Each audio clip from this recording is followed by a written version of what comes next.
YouTube channel. ಮೊದಲ ಬಾರಿ ನಮ್ಮೊಂದು YouTube channel ನೋಡ್ತಾ ಇದ್ದರೆ ಅಥವಾ ಇಲ್ಲಿವರೆಗೂ ಸಬ್ಸ್ಕ್ರೈಬ್ ಮಾಡದೇ ಇದ್ದರೆ ಸಬ್ಸ್ಕ್ರೈಬ್ ಮಾಡಿ ಮೊದಲು ಸಪೋರ್ಟ್ ಮಾಡಿ ಅಂತ ಹೇಳ್ತಾ ಇವತ್ತಿನ ಒಂದು ವಿಡಿಯೋ ಬಂದುಬಿಟ್ಟು ಏನಪ್ಪ ಅಂತಂತಂದರೆ ಅಗ್ನಿಶಾಮಕ ಇಲಾಖೆಯಲ್ಲಿರುವಂತಹ ಒಂದು ಹುದ್ದೆಗಳ ಬಗ್ಗೆ ಡಿಸ್ಕಷನ್ ಮಾಡ್ತಾ ಹೋಗೋಣ ಸ್ನೇಹಿತರೆ. ಅಂದರೆ ಅಗ್ನಿಶಾಮಕ ಇಲಾಖೆಯಲ್ಲಿ ಈಗ ಒಂದು ಅಪ್ಡೇಟ್ ಬಂದಿದೆ. ಏನಪ್ಪ ಅಂತಂದರೆ ಒಂದು ಹೊಸ ಹುದ್ದೆಯನ್ನು ಅವರು ಏನು ಮಾಡಿದ್ದಾರೆ ಅಂತಂದರೆ ಕ್ರಿಯೇಟ್ ಮಾಡಿ ಅಲ್ಲಿ ಎಷ್ಟು ಹುದ್ದೆಗಳು ಖಾಲಿ ಇವೆ ಅಂತೇಳಿ ಒಂದು ಸರ್ಕಾರಕ್ಕೆ ಕೊಟ್ಟಿರುವಂಥದ್ದು. ಅದರನುಸಾರ ಈ ಮುಂದೆ ನಿಮಗೆ ಅತಿ ಶೀಘ್ರದಲ್ಲಿಯೇ ಈ ಒಂದು ಡಿಪಾರ್ಟ್ಮೆಂಟಲ್ಲಿ ನಿಮಗೆ ಏನು ಬರುತ್ತೆ ಅಂತಂದರೆ ನೋಟಿಫಿಕೇಷನ್ ಬರುತ್ತೆ. ಇದರಲ್ಲಿ ಎಷ್ಟು ಹುದ್ದೆಗಳ ಖಾಲಿ ಇವೆ ಮತ್ತು ಸೆಲೆಕ್ಷನ್ ಪ್ರೊಸೆಸ್ ಏನು, ಕ್ವಾಲಿಫಿಕೇಷನ್ ಏನು, ಅದೇ ರೀತಿಯಾಗಿ ಇದಕ್ಕೆ ಫೀಮೇಲ್ಸ್ ಅಪ್ಲೈನ ಮಾಡ್ಬೋದಾ ಇಲ್ವಾ ಎಂಬುದರ ಬಗ್ಗೆ ಕಂಪ್ಲೀಟ್ ಆದಂಥ ಇನ್ಫಾರ್ಮೇಷನ್ನ ಈ ವಿಡಿಯೋದಲ್ಲಿ ನಾನು ಹೇಳ್ತಾ ಹೋಗ್ತೀನಿ. ಅದಕ್ಕಿಂತ ಮುಂಚಿತವಾಗಿ ನೀವೇನಾದರೂ ಸಹ ನಮ್ಮದು ಚಾನಲ್ ಮೆಂಬರ್ಶಿಪ್ಪನ್ನು ತೆಗೆದುಕೊಳ್ಳೋದಿದ್ದಲ್ಲಿ ಸಬ್ಸ್ಕ್ರೈಬ್ ಬಟನ್ ಕಾಣಿದಿರುವಂತಹ ಜಾಯಿನ್ ಬಟನ್ನ ಕ್ಲಿಕ್ ಮಾಡಿ ಕೇವಲ 29 ರೂಪಾಯಿಲಿ ನನ್ನ ಬಳಗ ಎನ್ನುವಂತಹ ಮೆಂಬರ್ಶಿಪ್ಪನ್ನು ತೆಗೆದುಕೊಂಡು ನೀವು ಅಲ್ಲಿರುವಂತಹ ತರಗತಿಗಳನ್ನ ವೀಕ್ಷಣೆ ಮಾಡ್ಬೋದು ಮತ್ತು ನಿಮಗೋಸ್ಕರ ಸ್ಪೆಷಲ್ ಆದಂತಹ ಲೈವ್ಗಳನ್ನು ಸಹ ನಾವು ಸ್ಟ್ರೀಮನ್ನು ಮೂಲಕ ಮಾಡ್ತೇವೆ. ಓಕೆ, ಈಗ ನಾವು ಒಟ್ಟಾರೆ ಹುದ್ದೆಗಳು ಬಂದುಬಿಟ್ಟು ಇಲ್ಲಿ 3 ಟೈಪ್ ಆದಂತಹ ಹುದ್ದೆಗಳಿವೆ ಸ್ನೇಹಿತರೆ. ಯಾವುದ್ಯಾವುದಪ್ಪ ಅಂತಂತಂದರೆ ಅಗ್ನಿಶಾಮಕ ಚಾಲಕ ಮತ್ತು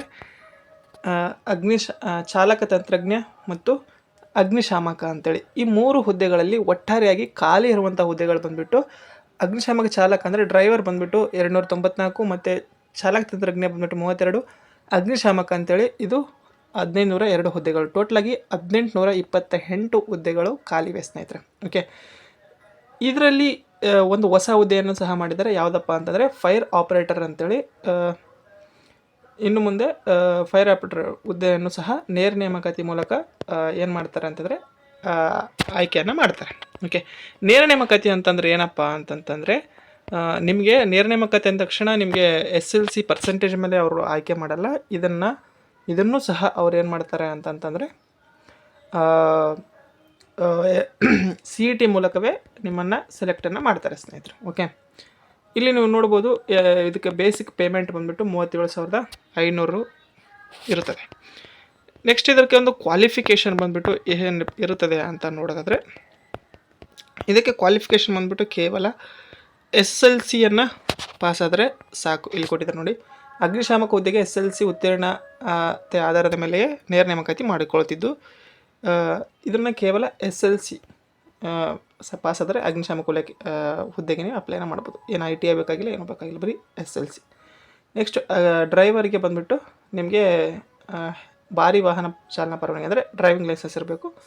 ನೆಕ್ಸ್ಟು ಚಾಲಕ ತಂತ್ರಜ್ಞ ಬಂದುಬಿಟ್ಟು ITI. ಒಟ್ಟಾರೆ ಜಾಸ್ತಿ ಹುದ್ದೆ 1500 ಹುದ್ದೆ ಇರುವಂಥದ್ದು ಅಗ್ನಿಶಾಮಕ ಹುದ್ದೆಗೆ. ಅದೇ ಹುದ್ದೆ ಕೇವಲ 10ನೇ ತರಗತಿ ಮೇಲೆ ಮಾತ್ರ ಇದೆ.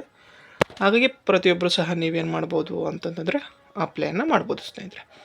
ಇದಕ್ಕೆ ಬಂದುಬಿಟ್ಟು ಫೀಮೇಲ್ಸ್ ಅಪ್ಲೈ ಮಾಡ್ಬೋದಾ ಇಲ್ಲ ಅಂತ ನೋಡೋದಾದರೆ ಇದಕ್ಕೆ ಫೀಮೇಲ್ಸ್ ಏನು ಮಾಡ್ಬೋದು ಅಪ್ಲೈಯನ್ನು ಏನಪ್ಪ ಅಂತಂದರೆ ಅಪ್ಲೈ ಮಾಡೋದಕ್ಕೆ ಬರಲ್ಲ ಸ್ನೇಹಿತರೆ. ಓಕೆ, ಇದು ಓನ್ಲಿ ಪುರುಷ ಅಭ್ಯರ್ಥಿಗಳಿಗೆ ಇರುವಂಥ ಒಂದು ನೇಮಕಾತಿ ಆಗಿರ್ತದೆ. ಇದಕ್ಕೆ ಸೆಲೆಕ್ಷನ್ ಪ್ರೊಸೆಸ್ ಬಂದುಬಿಟ್ಟು ಫಸ್ಟಿಗೆ ಬಂದುಬಿಟ್ಟು ರೈಟನ್ ಎಕ್ಸಾಮ್, ಆಮೇಲೆ ಫಿಸಿಕಲ್, ಆನಂತರ ಮೆಡಿಕಲ್, ಈ ರೀತಿಯಾಗಿ ನಿಮಗೆ ಸೆಲೆಕ್ಷನ್ ಪ್ರೊಸೆಸ್ಸು ನಡೀತದೆ. ನೆಕ್ಸ್ಟು ನಾನು ಏನೆಲ್ಲ ಸಿಲೆಬಸ್ ಇರೋದು ಸೇಮ್ ಅದು ಎಲ್ಲ ಒಂದು CET ಎಕ್ಸಾಮ್ಗೆ ಇದ್ದಂಗೆ ಸಿಲೆಬಸ್ ಇರುತ್ತೆ. ಬಟ್ ಫಿಸಿಕಲ್ ಏನೆಲ್ಲ ಇರುತ್ತೆ ಎಂಬುದನ್ನು ಸಹ ನಾನು ಮುಂದಿನ ವಿಡಿಯೋದಲ್ಲಿ ನಾನು ನಿಮಗೆ ಇದರ ಬಗ್ಗೆ ಹೇಳ್ತಾ ಹೋಗ್ತೀನಿ. ಓಕೆ, ಇದು ಈ ವಿಡಿಯೋ ಇಷ್ಟ ಆಯಿತು ಅಂತಂದರೆ ಲೈಕ್ ಮಾಡಿ, ಶೇರ್ ಮಾಡಿ, ಪ್ರತಿಯೊಬ್ಬರು ಸಹ ಕಾಮೆಂಟ್ ಮಾಡಿ ನೆಕ್ಸ್ಟ್ ವಿಡಿಯೋ ಇದರ ಬಗ್ಗೆ ಮಾಡಿ ಅಂತಂತಂದರೆ ಖಂಡಿತವಾಗಿ ನಾನು ಫಿಸಿಕಲ್ ಏನಿರುತ್ತೆ ಎಂಬುದನ್ನು ಮಾಡ್ತೀನಿ. ಓಕೆ, ಇದೇ ಇವತ್ತು ನೋಡಿದ್ದು ವಿಡಿಯೋ ಇಷ್ಟ ಆದರೆ ಲೈಕ್ ಮಾಡಿ, ಶೇರ್ ಮಾಡಿ ಮತ್ತು ತಪ್ಪದೆ ಸಬ್ಸ್ಕ್ರೈಬ್ ಮಾಡಿ ಅಂತ ಹೇಳ್ತಾ ವಿಡಿಯೋ ಇಷ್ಟ ಇದೆ. ನಾವು ಥ್ಯಾಂಕ್ಸ್ ಫಾರ್ ವಾಚಿಂಗ್.